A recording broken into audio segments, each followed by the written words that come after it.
Plasmids can be easily isolated from bacterial cell called a gene and can be attached with these plasmid can carry the attached foreign gene into bacterium। कह रहे हैं कि plasmids को bacterial cell से जब आसानी अलग किया जा सकता है और इसके साथ एक महसूस जीन को जोड़ा जाता है। यहाँ से प्लाज्मिड्स को अलग किया, ठीक है, बैक्टीरियल सेल से अलग करके इसके साथ है कि ये वाला महसूस जीन को जोड़ दिया जाता है। फिर इसे क्या होता है, plasmid carry the attached foreign gene into bacterium. In this way plasmid act as a carrier of foreign gene and other reason for using bacteria in genetic engineering is there a fast rate of production. इससे क्या होता है कि जब bacteria cell में दाखिल कर दिया जाता है तो प्लाज्मिड अपने साथ जो अंदर वाले जीन को बैक्टीरियल सेल में ले जाता है।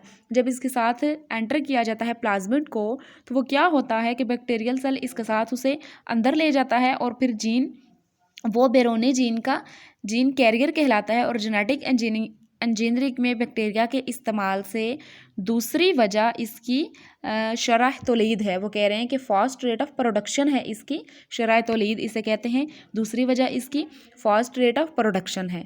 ऐसे जीन्स को अंदर एंटर किया जाता है, ठीक है। इसके बाद हमारा टॉपिक है how do scientist insert gene in a bacterium. कि साइंसदान एक बैक्टीरियम में जीन को कैसे दाखिल करते हैं। एक बैक्टीरियम में साइंसदान कैसे जीन को एंटर करते हैं। ऊपर हमने पढ़ा कि साइंटिस्ट जेनेटिक इंजीनियरिंग में बैक्टीरिया का कैसे इस्तेमाल करते हैं। यहाँ तो हमने देखा कि बैक्टीरिया का कैसे इस्तेमाल किया है। इस टॉपिक में हमने देखना है कि साइंटिस्ट एक बैक्टीरियम में जीन को कैसे एंटर करते हैं। The first step for inserting a gene into a bacterial card is the identification and isolated of the gene of desired protein from the donor organisms.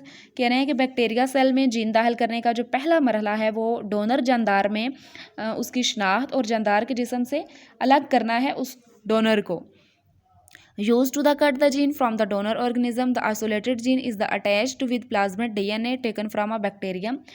Donor जानदार के जिस्म से मतलूबा जीन को काटने के लिए एक खास किस्म का एंजाइम्स इस्तेमाल होता है और डोनर अलग करके उस जीन को एक बैक्टीरिया सेल प्लाज्मिड्स के साथ जोड़ा जाता है। जब डोनर वहाँ से अलग किया तो उसको फिर किसके साथ जोड़ा, बैक्टीरियल सेल के प्लाज्मिड्स DNA के साथ उसे जोड़ दिया जाता है।